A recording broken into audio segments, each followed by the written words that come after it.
And now, okay, go ahead. So, Ronnie, what would people be surprised about you that you do in your job, or like that people don't know mostly about you? You know, like. Good question, Judah. Yeah, that is a good question.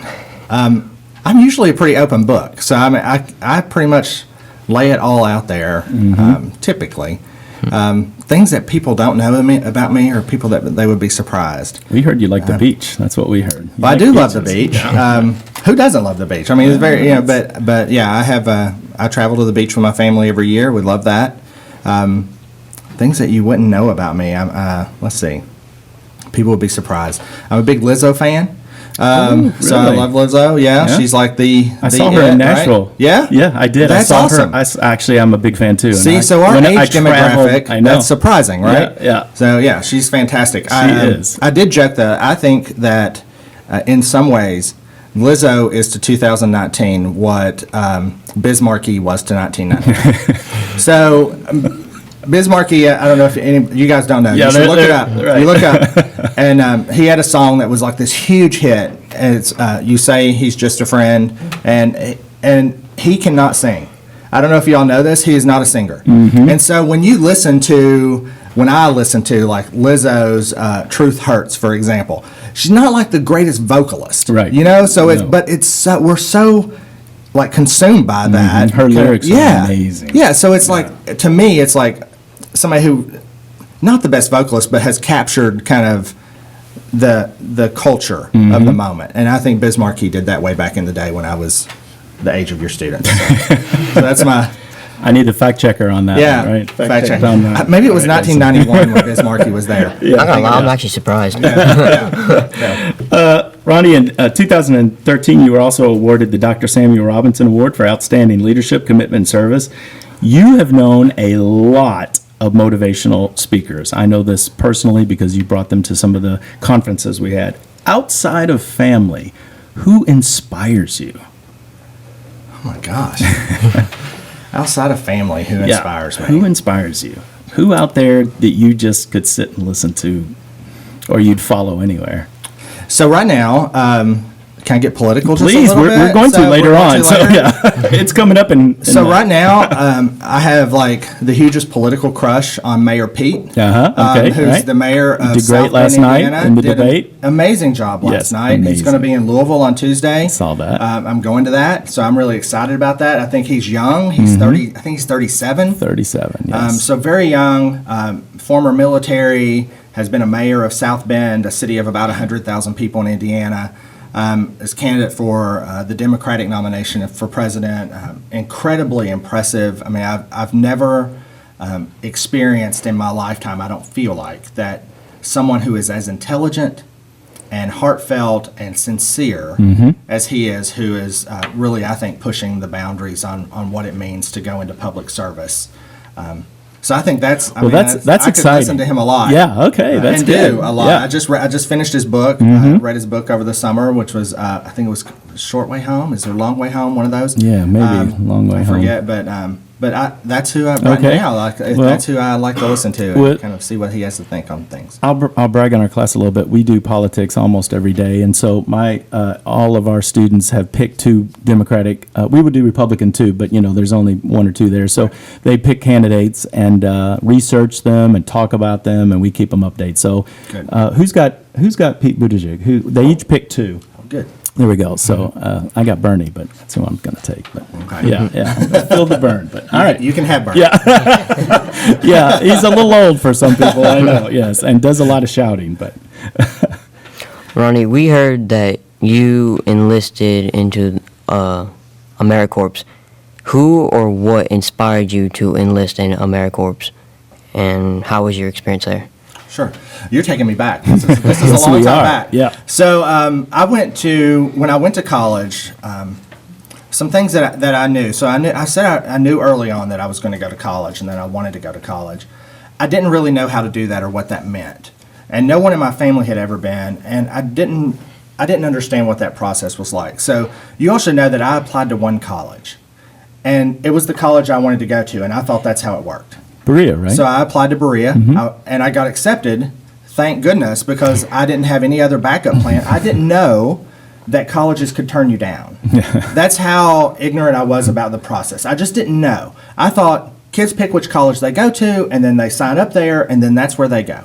So I ended up at Berea, luckily, and had an amazing experience there.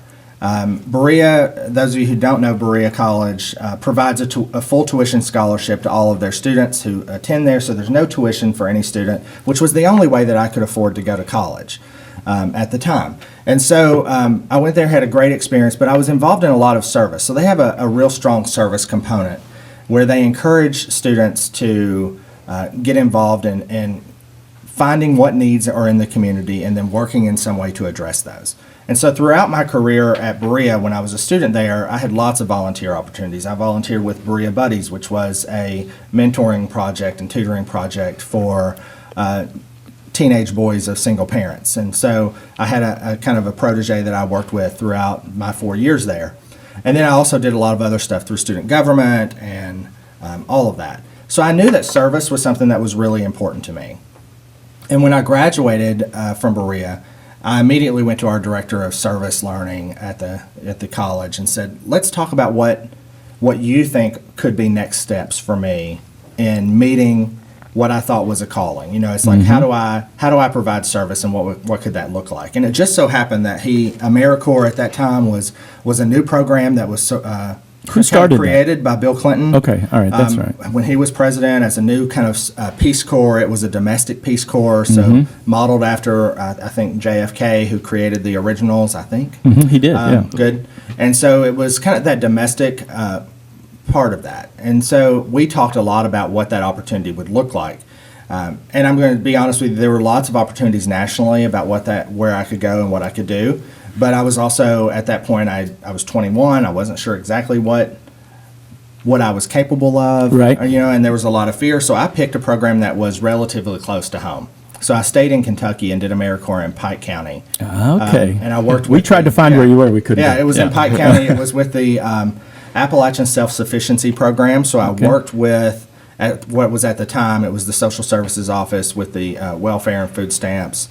And I worked with recipients of those benefits to help them move from a dependency on public assistance to self-sufficiency. And that could be done through workforce training or education training or whatever it could be. Great experience? It was Did you love great. it? It was a great experience for me.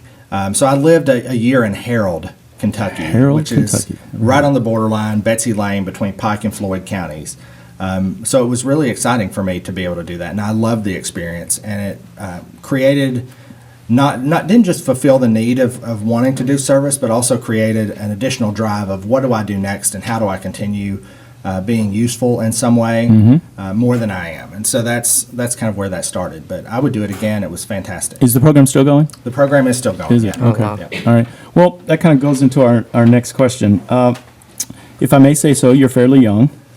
You know lots of important people. We found out that you have spoken to the General Assembly. You know politicians. You have like a $10 million budget. You're pretty a pretty important person. Does the future hold a political office? Would you ever consider running for a political office down the line? Would you? And especially since you have a Democratic candidate that has sort of inspired you. Would you ever run for political office? So two things. First, you've heard me talk today, so one, no, based on that alone. Oh, come on. So that probably cancels me out. But I will say I did run for office. Really? I ran for office last year. We missed and, that completely. And I did not win. Really? Surprise, surprise. What did you- I ran for a local school board Okay. in Franklin County, Ah, we which is didn't where see I that. live. Okay. And so there was an opening. The chair of the local board of education was Mm-hmm. retiring and decided to do something else. And so I really felt like there was an opportunity there for a new direction in our school board Mm-hmm. in Franklin County. And I also have a daughter who's starting school. She's in Right. first grade now. And so I thought, if I can be honest, Yes, I just please, felt like please. I felt like that the direction of the district was not where I needed it to be, Mm-hmm. like personally with my kid going in. I mean, I look at test scores, and I know test scores aren't everything, but the test scores, are part of the overall picture of what's happening. And so I looked at that, and I thought about, well, how can we do better? How can we close some achievement gaps? How do we look at opportunity gaps for some of our struggling populations of students, particularly in Franklin County. There's a huge gap with minority student achievement. And so I thought, well, what discussions are we having in this district? What are we talking about around these issues? Who's leading that discussion? Is there anyone? And I really felt like that there wasn't, though, at the level that I thought they needed to be. So I didn't ever think I would really run for office because I just don't think that I don't think I have the stomach or the fortitude or to be able to really do that.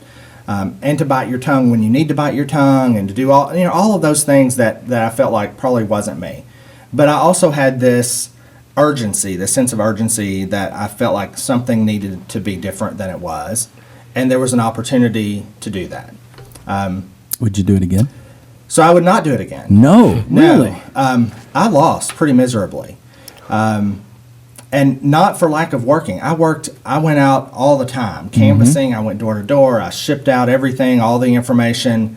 And it just didn't connect in the way that I think it needed to win. So, Well, Bernie lost his first 3 races before he, finally won. So Yeah. maybe that's, could have kept that going.